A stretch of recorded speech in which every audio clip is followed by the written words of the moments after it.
C'est quoi le carnet d'entretien de la copropriété? Ben, c'est un document d'abord qu'on doit faire préparer par un professionnel du bâtiment qui va venir détailler tout l'inventaire des parties communes de notre copropriété, qui va faire un examen visuel sur place pour évaluer la condition des différents matériaux, des différents composants de la copropriété, qui va établir une planification des réparations majeures et des remplacements à faire sur au moins 25 ans au niveau des parties communes de la copropriété. Il devra aussi établir une planification des entretiens courants, donc des entretiens qui peuvent avoir un impact sur la longévité des différents matériaux et composants. Ensuite, ce document-là, en fait, c'est un document qui est vivant. Donc, le syndicat de copropriété, avec l'aide potentiellement de son gestionnaire immobilier s'il en a un, devra aussi faire des mises à jour de ce carnet d'entretien-là pour venir indiquer les travaux et les entretiens, les réparations qui sont faites au fil du temps et y déposer également tous les documents associés, les documents pertinents. Donc, on peut parler ici de plans et devis, on peut parler de fiches techniques, de manuels du fabricant, on peut parler de soumission. Donc, on devra conserver ces documents-là dans le carnet d'entretien. Ensuite, le carnet d'entretien, c'est aussi un document qui devra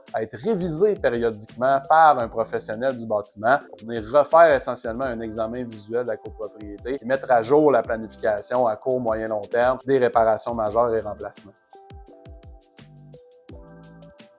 C'est quoi le carnet d'entretien de la copropriété et qu'est-ce que ça doit contenir? En réalité, tant qu'on n'aura pas un règlement final officiel proposé par le gouvernement du Québec, on ne pourrait pas répondre avec exactitude à cette question. Toutefois, le gouvernement a déposé un projet de règlement en septembre 2024 et il faut dire que c'est assez clair déjà et qu'on n'a pas eu de grandes surprises. Donc, on ne pense pas que le gouvernement va réinventer la roue au niveau de ce qu'est un carnet d'entretien. Donc, dans la version finale, il y a fort à parier que ça sera très similaire à ce qui a été proposé en septembre dernier.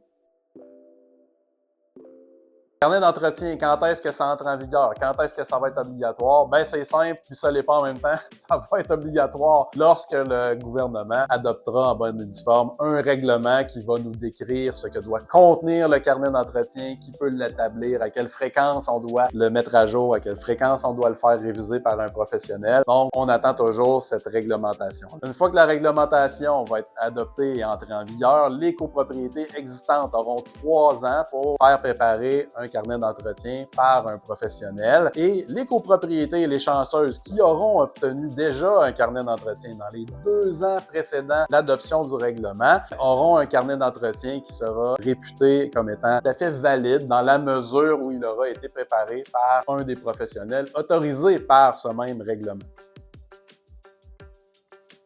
Quelle forme peut prendre le carnet d'entretien? Ça, c'est une question intéressante. Donc, le carnet d'entretien, c'est un document vivant, un document dans lequel on a un volet de planification et dans lequel on doit archiver des informations et des documents. Donc, il y en a qui vont préférer un format papier, un beau gros cartable, on imprime notre planification de travaux d'entretien et puis on vient noter avec un stylo bille ce qu'on fait au fil du temps, les informations sur les travaux, les entretiens qu'on exécute au fil des années. On est en 2025, je ne suggère pas ou je déconseille fortement le format papier. Pourquoi? Le papier, ça peut dépérir au fil du temps, ça peut être endommagé par un dégât d'eau, ça peut aussi partir dans la boîte de déménagement de l'ancien président du syndicat qui a oublié de le laisser au président ou à la présidente sortante. Donc, le carnet d'entretien, c'est la mémoire de l'immeuble. C'est important de s'assurer que cette mémoire-là est en sécurité et pérenne. Donc, un autre support qui est très viable, ça serait par exemple un fichier Excel. Je pense que toute entreprise qui prépare un carnet d'entretien pour une copropriété devrait toujours en livrer une version Excel, donc éditable, modifiable, dans laquelle la copropriété va pouvoir venir inscrire les entretiens, les travaux qui sont faits au fil du temps. Maintenant, la solution Excel, elle vient avec des défauts, c'est-à-dire qu'un carnet d'entretien, c'est pas juste des inscriptions, c'est aussi des documents. Donc, ça prend en supplément à un support Excel, ça prend aussi un lieu de stockage où on va pouvoir déposer les soumissions, les plans, les factures, tout ce qui est associé aux travaux et aux entretiens, les papiers de garantie et ces choses-là. Donc, ça prend une solution de stockage en supplément. Ensuite, on a vu dans les dernières années apparaître des solutions numériques, des solutions logicielles spécialisées pour le carnet d'entretien de copropriété. Donc, Oudi est un éditeur d'un tel logiciel, il en existe d'autres. Ces solutions-là vont permettre une gestion efficace du carnet d'entretien. Ils vont offrir une tonne de fonctionnalités qu'un support Excel ne permettra pas d'avoir, notamment des rappels automatisés quand on a des choses en retard, va permettre toutes sortes de façons de visualiser notre planification d'entretien de travaux, d'assigner des responsables, de laisser des notes, des commentaires, mais qui va aussi intégrer de façon très élégante la conservation des documents qui sont associés au carnet d'entretien.